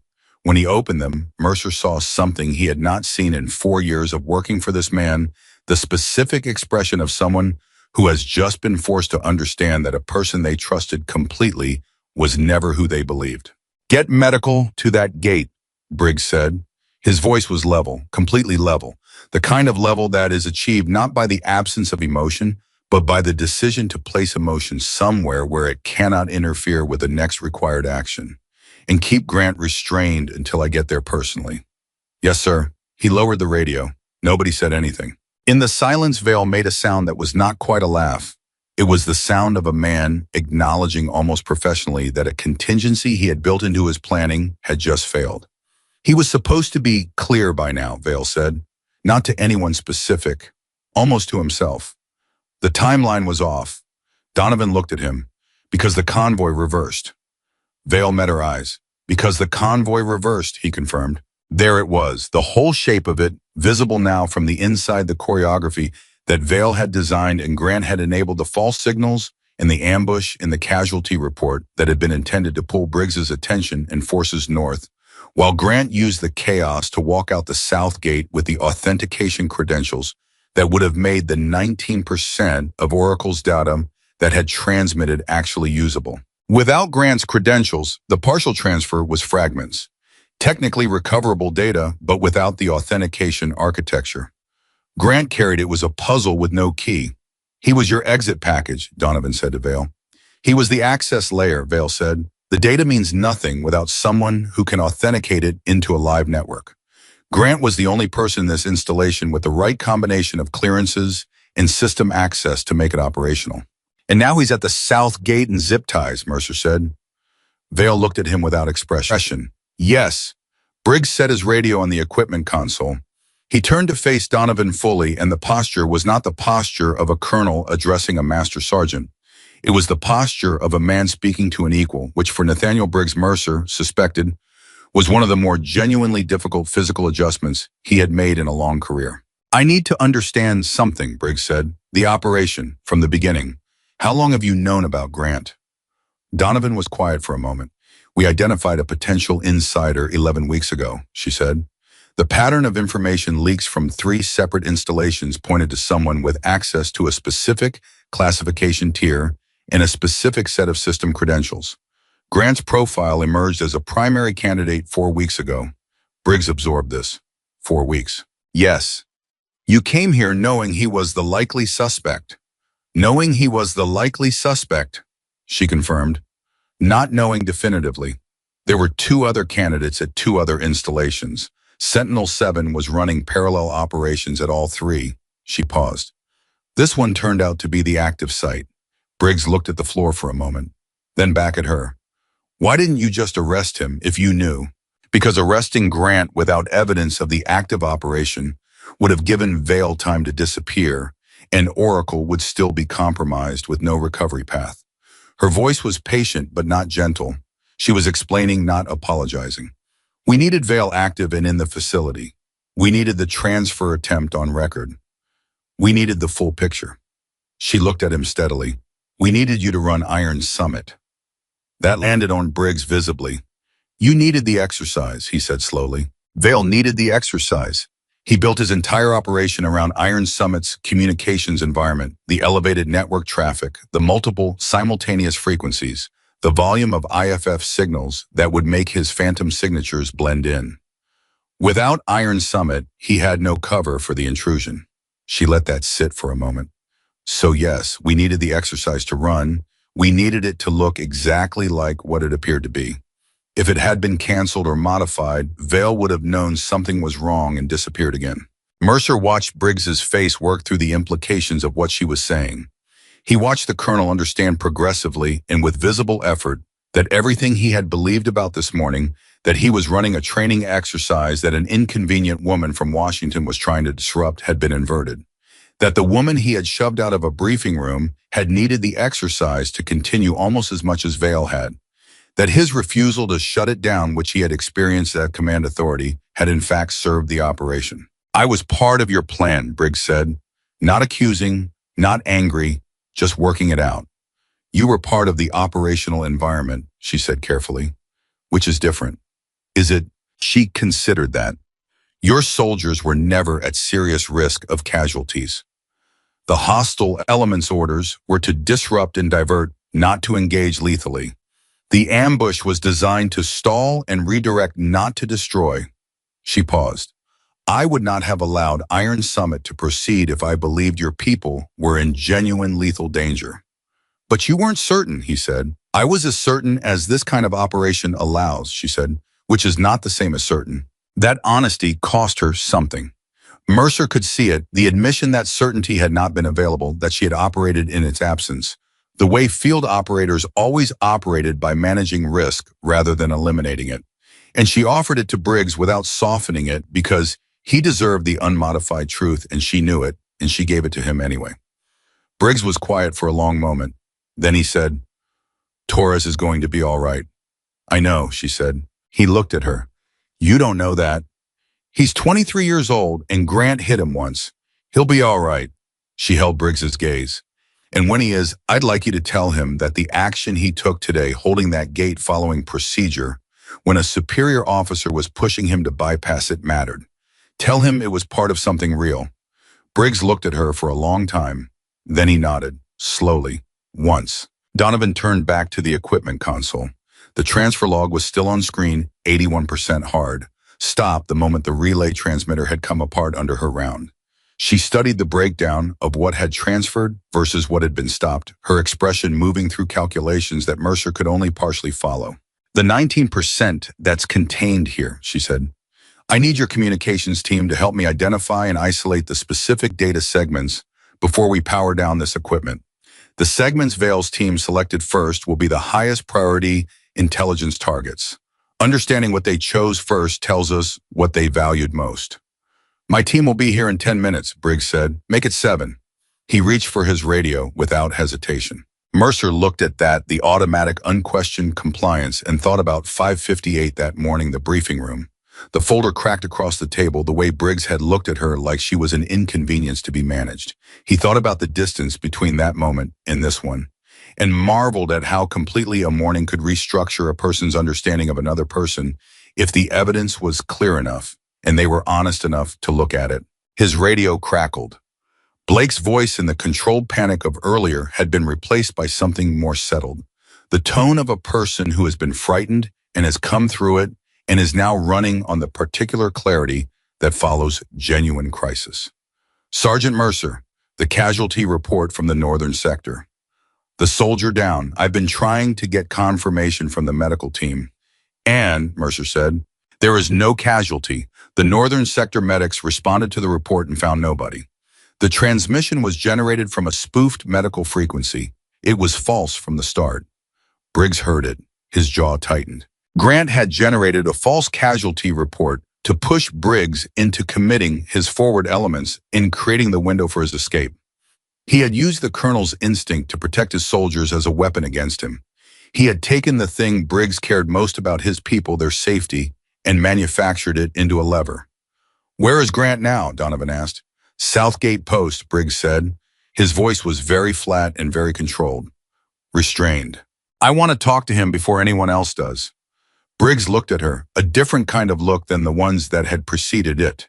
Not the look of a man assessing a subordinate or an equal or even a superior.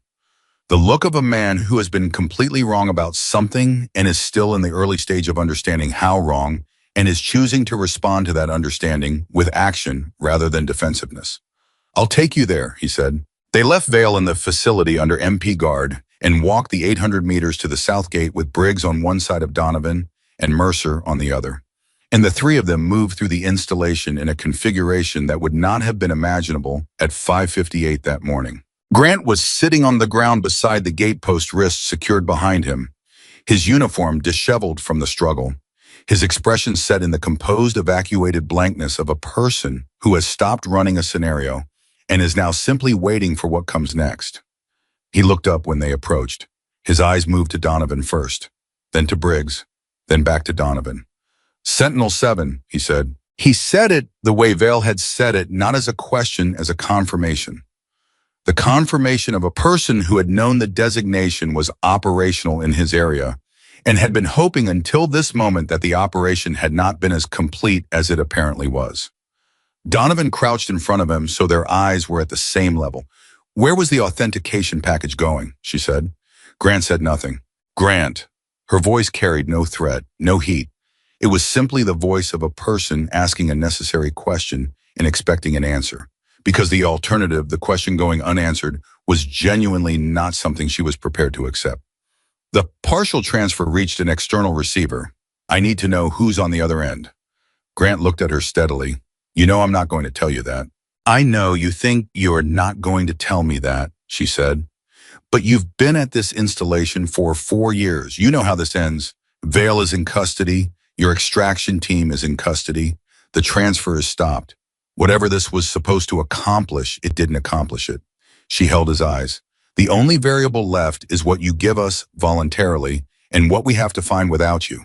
One of those options is better for you than the other. You know that too.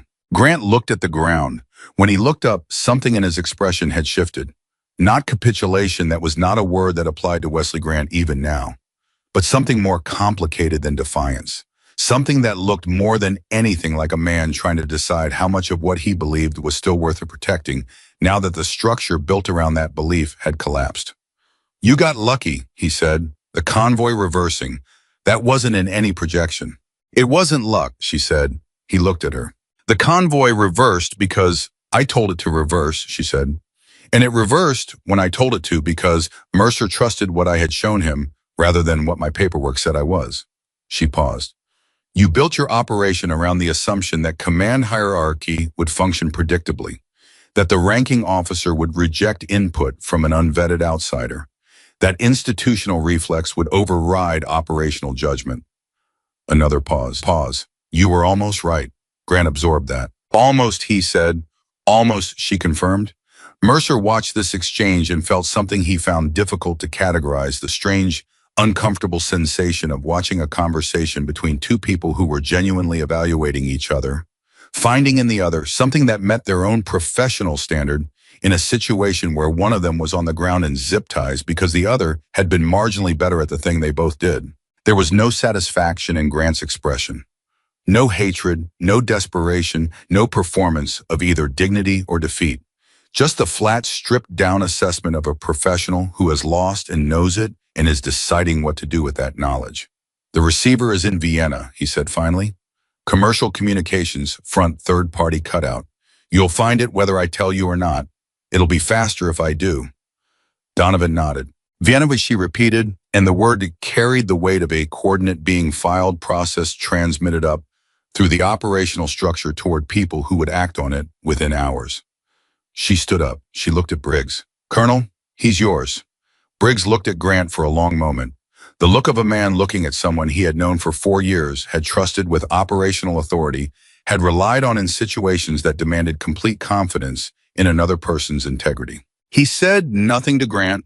He simply looked at him, and then he turned away, and in that turning away was everything he chose not to say, which was more devastating than anything he could have spoken.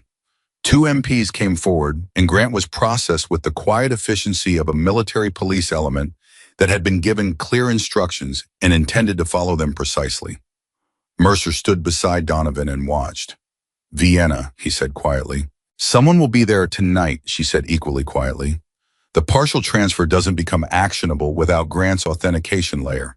Whoever is waiting for it in Vienna is waiting for something that isn't coming. A pause, but we still need to be there. You're going to Vienna. She looked at him. Probably tomorrow. He let that sit for a moment. And Raven Rock. She looked at the gate, at the mountain beyond it, at the cold Colorado sky that had been lightening steadily since before sunrise, and was now fully bright in the way of high-altitude late mornings. Raven Rock goes back to Colonel Briggs, she said. It was always his installation. I was here for one reason, and the reason is finished. The reason is almost finished, he said, the 19%. The communications team will handle the data isolation. My involvement ends when the operational phase ends. She paused. Which is now. Mercer was quiet for a moment. Then he said, the shot on the relay, what was your actual hold? She looked at him. For a moment, he thought she was going to give him the same answer she'd given Vale she wasn't going to tell him. Then she said, 3 minutes of angle right, 7/10 mil elevation, held for the gust interval, released at the second of the stable window. He ran it in his head. That's an aggressive release point. The transfer was at 79%. He nodded slowly. You didn't have time for the conservative window. I almost never have time for the conservative window, she said. There was something in the way she said it, not self-pity. Nothing like self-pity, but a kind of precise and honest acknowledgement of what her work actually looked like from the inside that made him understand more fully than he had understood it before, what it had cost her to be in that briefing room at 5:58 in the morning, watching a room full of officers look at her paperwork and see a weapons technician. Not because she needed them to see something more impressive. Because she had known what was coming, and she had known she was the person equipped to handle it, and she had needed them to listen, and they had not, and she had gone out and handled it anyway, carrying the weight of a mission and the weight of their dismissal simultaneously, and she had not let the second thing contaminate the first. Briggs appeared beside them. My communications team is in the facility, he said. They've started on the data isolation. He looked at Donovan. There's something else. She waited. The soldier who was wounded in the northern sector. The engine block strike on the convoy lead vehicle. The crew chief took shrapnel from the secondary fragmentation. He paused. He's stable, But I need to know, was that a controlled risk you accepted? The question was not accusatory, it was honest. Donovan looked at him with equal honesty. The operational plan called for precision mechanical disruption, she said. Engine block, not crew. Vale's shooters were professionals operating under specific parameters. Secondary fragmentation was a risk I assessed as low probability. She held Briggs's gaze. Low probability is not zero probability. I accepted it as an operational variable. I was wrong to accept it without flagging it to you. A pause. That's in my report. Briggs was quiet. He's going to be all right, Briggs said. I know. You know because I had a medical team staged at the Northern Sector access point before Iron Summit began this morning, she said. Because I accepted secondary fragmentation as a low probability variable, and I prepared for it anyway. Briggs looked at her for a long moment. Then he said something that Mercer suspected cost him more than anything else he had said all day. I should have listened at 5:58, he said. You should have looked at the evidence at 5:58, she said. That's different. Is it? Yes, because if you had listened to me simply because I asked you to, you would have learned the wrong lesson. You need to listen to evidence. You need to create conditions where evidence can reach you regardless of where it comes from. She paused. That's what I'd want you to take from today. Not that you should have listened to me, that you should have had a system that let you evaluate what I was showing you instead of defaulting to who I appeared to be. Briggs looked at her for a long time. Then he said very quietly, you're right. 2 words, not padded with qualification or context or the soft language of partial concession. Just you're right. Mercer thought those might have been the 2 most difficult words Nathaniel Briggs had spoken in 25 years of command, and he thought Briggs probably knew that too, and he thought the fact that Briggs said them anyway was its own kind of data point about who Nathaniel Briggs actually was underneath the 25 years. His radio came alive. Blake's voice. Sergeant Mercer, the data isolation is running. Initial review of the transfer log shows Vale's team prioritized the Oracle targeting architecture files in the first transfer sequence. The authentication index, the geographic calibration layers, and the personnel identification protocols. A pause. The 19% that didn't transmit includes the integration key. Without the integration key, the targeting architecture is non-functional. Donovan closed her eyes, just for a second. When she opened them, she looked at Mercer, and he saw for the first time since 5:58 that morning, something that was not the controlled professional surface she had maintained through everything. Something underneath it, the particular quality of a person who has been holding something very heavy for a very long time and has just put it down. Not relief, more precise than relief, the specific sensation of a mission-critical objective achieved at the last survivable margin. The integration key, Mercer said. It's the piece that makes the rest usable, she said. Without it, what transmitted to Vienna is architecture without function. A weapon without a trigger mechanism. She paused. We got it. By 19%. By 19%. By a shot at 800 meters in variable wind through a scope she had settled for less than 30 seconds. By a convoy that reversed because Mercer had trusted a woman he had met 4 hours earlier. By a soldier at a gate who had followed procedure when a superior officer told him to set it aside. By a specialist who had flagged a timestamp discrepancy in a maintenance log because the math didn't add up. All of it. Every piece. The margin between Oracle intact and Oracle compromised had been built from a dozen small decisions made by people who had no idea they were making them. Donovan looked at Briggs. Your installation, Colonel, she said. He took the radio she offered. And for the first time that day, Nathaniel Briggs looked entirely like himself, not defensive, not challenged, not managing an authority. He felt slipping, just a commander standing on his installation, knowing what needed to be done next. He keyed the radio. All stations, this is Briggs. Stand down from emergency posture. Begin accountability formation. Medical teams maintain stations until all personnel are confirmed. A pause. Outstanding work today, all of you. Briggs out. He lowered the radio. He looked at Donovan one more time. How long do I have you, he asked.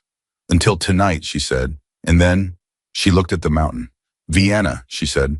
Vienna happened fast, and it happened quietly, and it happened the way things in Donovan's world always happened, without announcement, without visible drama, without any public record that anyone outside a very small compartmented circle would ever be permitted to read. She left Raven Rock at 1900 hours that evening and in the same vehicle that had brought her, carrying the same bag she had arrived with, and the same black notebook.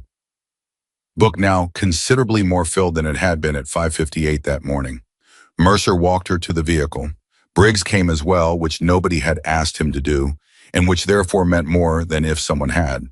At the vehicle door, she stopped and turned. Briggs extended his hand. She took it. Neither of them said anything for a moment. Then Briggs said, "The report, whatever you write, I want you to know, I understand if it reflects what happened this morning accurately." "It will reflect what happened accurately," she said. "That's what reports are for." "I know." He held her hand for a moment longer. "I also know that accurate doesn't always mean complete. There are things that could be in a report that don't need to be." She looked at him steadily. "And there are things that should be, regardless of whether it's comfortable." She paused.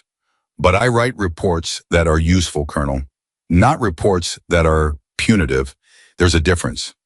He let go of her hand. She got into the vehicle. Mercer leaned on the window frame for a moment, the way people lean when they have something to say and haven't fully formed it yet. "The hold you gave me," he said, "on the relay shot, 3 minutes of angle 7/10 millisecond second of the stable window." "Yes. I'm going to put it in the training record, with context." She looked at him. "Which context?" "The context that explains why the shot had to be made at that window and not the conservative one. The context about 19%. He held her eyes. "Young snipers need to understand that the textbook window isn't always available. They need to know what it looks like to calculate a solution under real constraint." She was quiet for a moment. "Use it," she said, "but include the miss probability at that window." "Which was 11%, she said. "Absorb that. 11% chance the most consequential shot of the morning had failed. 11% margin between Oracle intact and a crisis of a magnitude that he was still, even now, only partially cleared to understand. 11%, he said. "Always tell them the miss probability," she said. "Confidence without that number is just arrogance." The vehicle moved. Mercer stood in the compound and watched it until the taillights disappeared through the main gate, and then he stood there a moment longer in the dark and the cold, and then he went back inside. Vienna resolved in 31 hours. Donovan's report to Special Operations Command documented the action, the capture, the partial transfer, the Vienna endpoint, and the subsequent interdiction of the cutout organization that had been positioned to receive and process the Oracle fragments. The interdiction team moved before the cutout's principals understood that the authentication layer they were waiting for was never arriving. 3 individuals were taken into custody in Vienna. 2 more were identified and flagged at border crossings within 48 hours. The integration key, the 19% that had not transmitted, went back into a secure facility under conditions that Donovan's report described in language, too classified for any version that would ever be summarized in a Pentagon review document. Oracle survived. Not intact, the architectural exposure required a complete review and partial redesign of the targeting system's authentication protocols. That work would take 8 months and cost more than anyone in the Appropriations Committee was comfortable being told about. But it survived. It remained American. It remained controlled. And the specific catastrophic scenario that Vail had been building toward, the one that had required Grant's 4 years of patient positioning and the precision choreography of Iron Summit's communications environment, that scenario closed without detonating. The margin was 19%. The margin was 11% miss probability on a shot at 800 meters in variable wind. The margin was a 23-year-old specialist named Blake, who noticed that a maintenance log timestamp was 35 minutes longer than the diagnostic tool's maximum runtime. The margin was a soldier at a gate named Taurus, who followed procedure when a superior officer told him to set it aside and got hit for it and held the gate anyway. Donovan included all of them in her report by name. She did not include everything. 6 weeks after Raven Rock, the Pentagon Review Panel convened in a conference room in the basement of a building whose address was not publicly associated with the Department of Defense, and Colonel Nathaniel Briggs sat at one end of a long table and answered questions for 4 hours. He was honest, completely uncomfortably, precisely honest about every decision he had made from 5:58 in the morning to the moment he had lowered his radio and said, "Outstanding work today," to an installation that had spent the previous 8 hours running what appeared to be a training exercise, while an actual classified counterintelligence operation executed itself around and through and despite his command. He did not minimize his refusals. He did not contextualize them with mitigating factors. He named them, described their consequences, and when the panel asked him what he would do differently, he did not give the diplomatic answer. He said, "I would have a different system for evaluating information that challenges my existing picture, not a lower standard, a fairer one. One that assesses the quality of the information rather than the rank of the person delivering it." He paused. "Sergeant Donovan told me at 5:58 in the morning that something was wrong. She was right. I told her she was outside her lane. I was wrong. That's the complete answer." The panel was quiet for a moment. One member, a brigadier general named Holloway, who had been taking notes steadily throughout the session, said, "Colonel Sergeant Donovan's report makes no recommendation regarding your command." Briggs said, "I know. Are you aware that she specifically declined to characterize your decisions as negligent?" "I'm aware." "Do you agree with her characterization?" Briggs thought about that for a moment, a real moment, not the performed consideration of someone managing a response. "I think she was more generous than she needed to be," he said. "And I think she was right that the problem wasn't my character. The problem was my system. A bad system can make a good person perform badly." He paused. "I intend to fix the system." Holloway looked at him for a moment. Then she wrote something in her notes. The review panel did not recommend disciplinary action against Briggs. Donovan's report had not recommended it either. But what her report did contain, and what the panel read carefully and discussed at length, was an analysis of the specific command conditions that had allowed a hostile operation to run for 4 years inside an active Army installation without detection. It was not an analysis of Briggs's failures. It was an analysis of structural conditions that could exist at any installation under any commander anywhere in the system. It was in the assessment of 3 different senior officers who read it the most useful document to emerge from the Oracle incident. More useful than the after-action report, more useful than the Grant prosecution file, more useful than the Vienna interdiction summary, because it named the mechanism rather than the individual. Briggs read it when it was cleared to his level 3 months after the review panel. He read it twice. Then he called his senior officers into the conference room at Raven Rock, and he talked to them for 2 hours, not about what had happened, and not about Donovan, and not about Oracle. He talked about information, about the conditions under which accurate information fails to reach the people who need it, about the difference between hierarchy as a tool of coordination and hierarchy as a filter that removes inconvenient data before it reaches the decision maker. He talked about a 17-second drone anomaly that his communications team had cleared in 3 hours, and a woman from a weapons evaluation office who had identified its significance in 12 minutes. He didn't explain why she had identified it faster. He didn't need to. "The question isn't whether she was smarter than my communications team," he said. "The question is whether I built conditions where someone with her information could reach me. I didn't. I built conditions where rank determined whose information mattered. And in those conditions, the most important thing anyone said to me all morning came from the lowest ranking person in the room." He looked around the table. "That is a command failure, and it's mine." Nobody spoke. Then a captain at the far end of the table said carefully, "Sir, what do you want us to do differently?" Briggs said, "I want you to make it possible for the lowest ranking person in any briefing room to say something that I will hear and evaluate on its merits. Not on their rank, on the merits." He paused. "I don't know exactly what that looks like yet, but we're going to figure it out, starting now." That was the first day of what eventually became a formal command protocol at Raven Rock, documented, trained, incorporated into officer education, that Briggs never gave a name because he felt that naming it would give it a bureaucratic weight that would make it easier to perform without practicing. Mercer helped him design it. It was not a complicated system. It was at its core a single principle: when information contradicts your existing picture, the rank of the source does not determine whether you examine it. The quality of the evidence does. Simple, obvious once stated, extraordinarily difficult to actually practice inside a hierarchy, built on the assumption that rank correlates with information quality. They built it anyway. 4 months after Raven Rock, Donovan received the offer from Major General Shaw. She was sitting in a debrief room at a facility whose location this account is not authorized to specify, reviewing the final disposition documents from the Vienna interdiction when Shaw walked in carrying 2 cups of coffee and a folder which Donovan recognized immediately as a combination that preceded consequential conversations. Shaw set 1 cup in front of Donovan and sat down. "You know why I'm here," Shaw said. "I have a guess." "Command," Shaw said. "Larger Sentinel element. Full operational authority, standing mission set, dedicated assets." She opened the folder.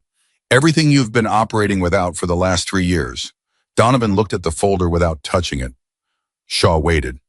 "You're not going to look at it," Shaw said. "I'll look at it," Donovan said. "I'm thinking first."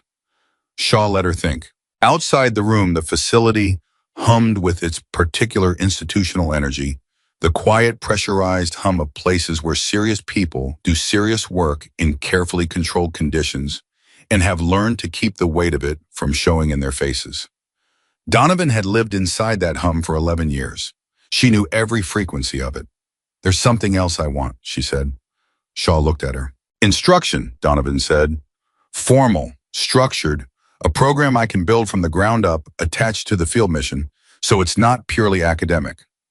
Advanced sniper and field judgment instruction for personnel who've completed Tier 2 selection but haven't reached operational deployment." Shaw was quiet for a moment. "You want to teach," she said. "I want to build something," Donovan said. "There's a difference. The command position doesn't preclude, it deprioritizes it," Donovan said.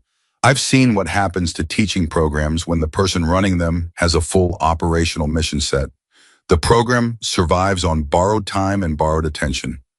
It becomes a credential, not a capability." She paused. "I want to build something that outlasts me." Shaw looked at her across the table, not as a general looking at a subordinate, as one woman who had spent her career inside a system that assessed people by their rank and their paperwork, looking at another woman who had spent her career demonstrating that both of those metrics were incomplete. "The command offer stays on the table," Shaw said, "indefinitely." "I know," Donovan said. "Thank you." "The instruction program," Shaw paused.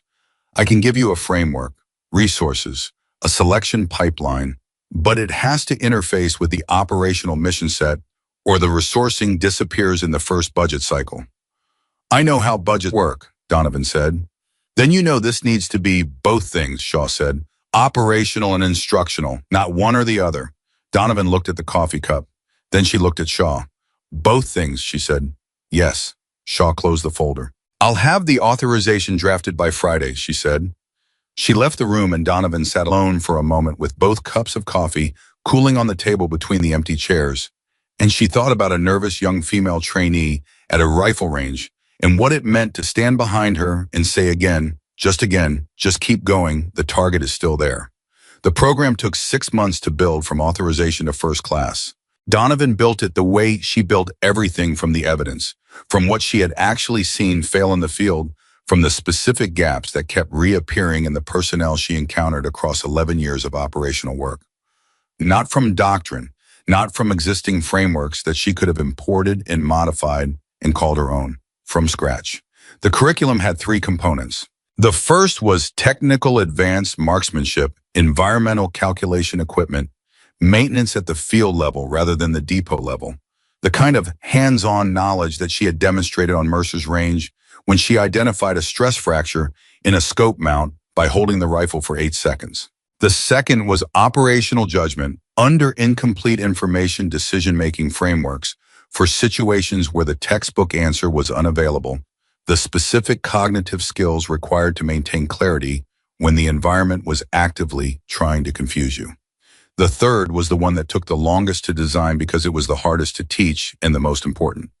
She called it institutional communication, which was a dry name for something that was actually about this: how to be the lowest ranking person in a room and still make the most critical piece of information reach the people who need it before the window closes. She had been thinking about it since 5:58 on a cold Colorado morning. She had been thinking about every version of it she had encountered in 11 years. Every room she had walked into, carrying information that didn't match the picture the ranking officers had already constructed every moment when the choice was between deferring to the established hierarchy and speaking clearly into the silence every time she had made that choice and lived with its consequences, regardless of which way it landed. She built a curriculum around those moments, around what they required, around the specific courage it takes to be right. When being right means contradicting someone with more rank, more history, more institutional weight than you, and doing it anyway. Not with aggression, not with performance, but with evidence, clearly presented without apology. She taught the first class herself, 12 students.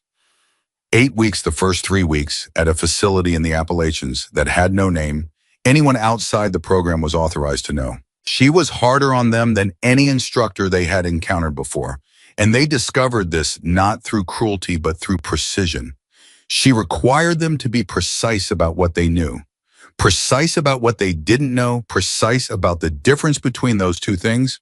And she returned that precision with complete honesty about everything she had gotten wrong in her own career. On the 5th day, a student, a young woman named Vasquez, 26, with 3 years of conventional service, and the kind of quiet intensity that Donovan recognized because she had seen it in her own mirror, asked a question that stopped the room.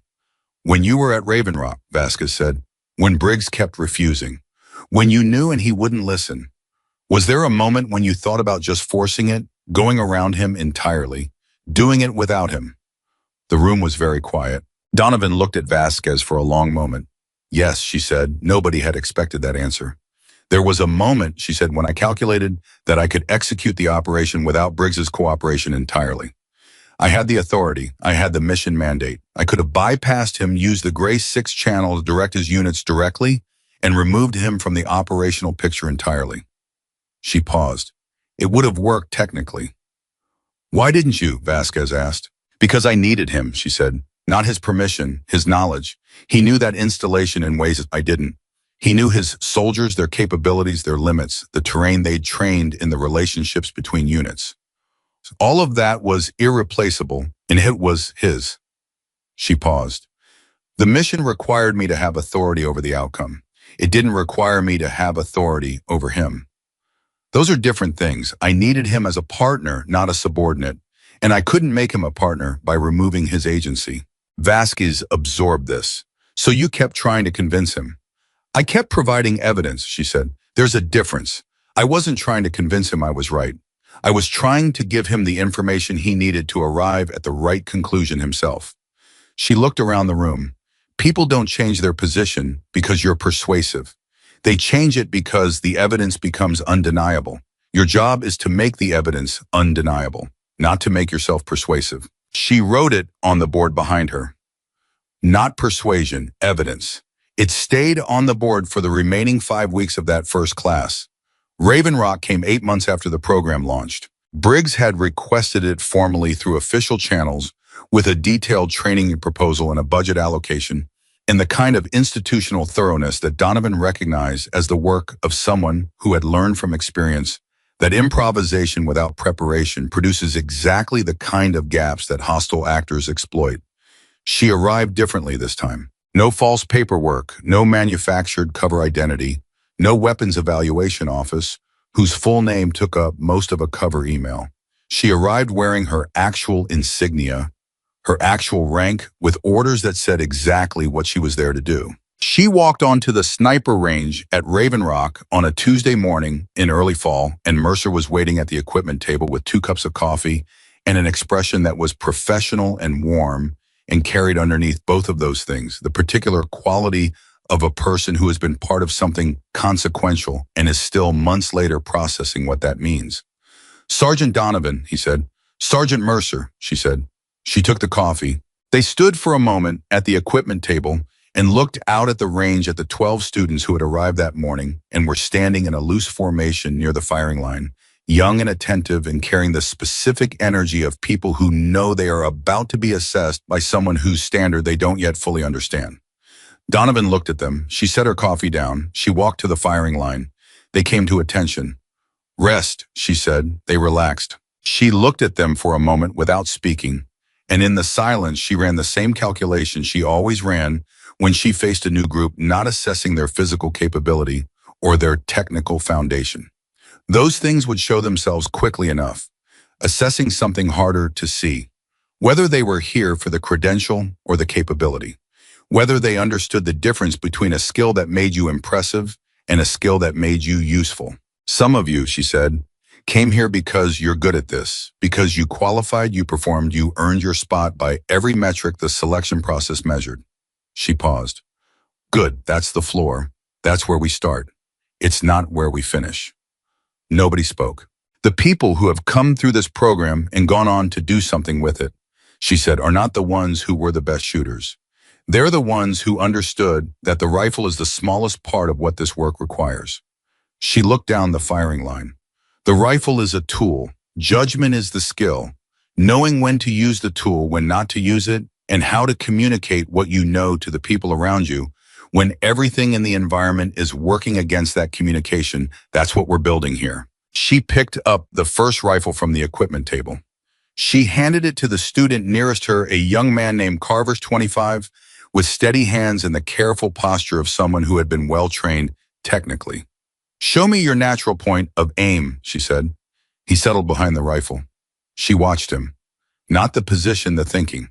The way he found the position, whether he was following a memorized checklist or actually reading his body's relationship to the target. You're compensating left, she said. He adjusted. Why did you compensate, she said. He looked up. Because you said. Why did you need to compensate? What was wrong before I told you? He thought about it. My elbow was, don't tell me. Feel it, then tell me. He reset. He was quiet for a moment, actually attending to his body rather than his memory of correct position. My left shoulder was rolled forward, he said. It was pulling my natural aim left. Yes, she said. Now you know. Fire. He fired. The round landed 2 inches left of center. Better, she said. Not because of the result, because you understood the cause before you corrected it. She moved to the next student. Understanding the cause is always the priority. Corrections that don't understand their cause don't hold. She moved down the firing line. She stopped at a young woman at the far end, Vasquez, who had come up from the first class to serve as an instructor's assistant for this rotation, and who was watching Donovan work the line with the focused attention of someone turning observation into knowledge. Donovan looked at her. What did you see? She said. Vasquez said, Carver understood his error faster than he would have if you'd corrected him directly. Why does that matter? Because in the field, you won't be there to correct him. Donovan nodded. Teach them to correct themselves, she said. Not to wait for correction. She paused. That's true on the firing line. It's true in a command post. It's true anywhere someone needs to make a decision without waiting for someone with more rank to tell them what to do. She looked at Vasquez steadily. The goal is not obedient soldiers. The goal is thinking soldiers. Obedient soldiers wait. Thinking soldiers act. Another pause. And sometimes, not always, but sometimes acting means speaking when everyone above you is telling you to be quiet. Vasquez held her gaze.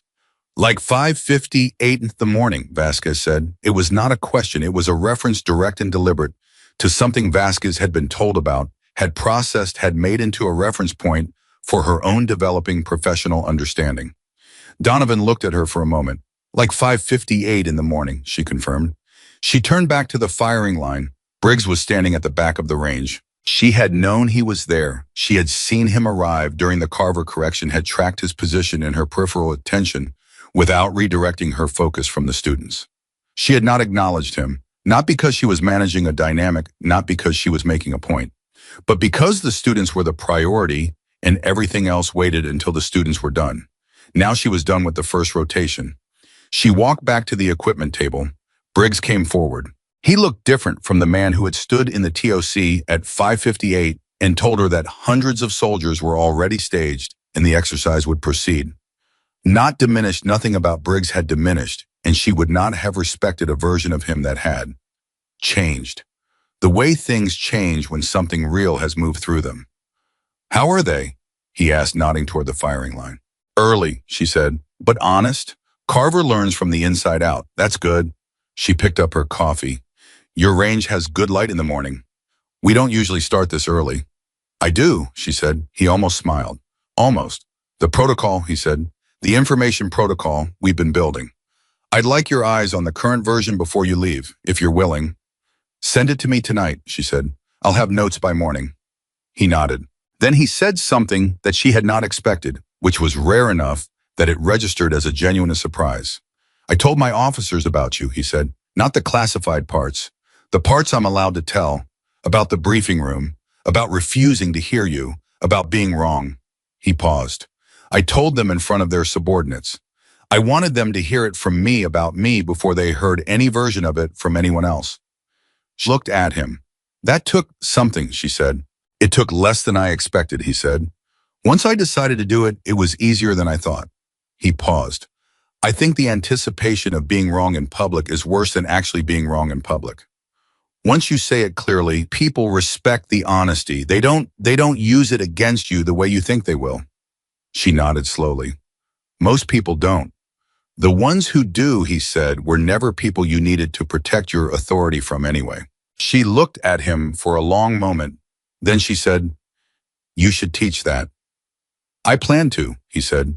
She picked up the rifle from the equipment table and turned back to the firing line, where 12 students were waiting and the morning was clear and cold, and the targets were set, and everything that needed to be done was simple and clear, and completely within the capacity of the people assembled to do it. She thought for a moment about Vienna, about the integration key, about the 19% that had not transmitted, and the 11% missed probability, and the 4 seconds of stable win that had made the difference between a world where Oracle remained American and a world where it didn't.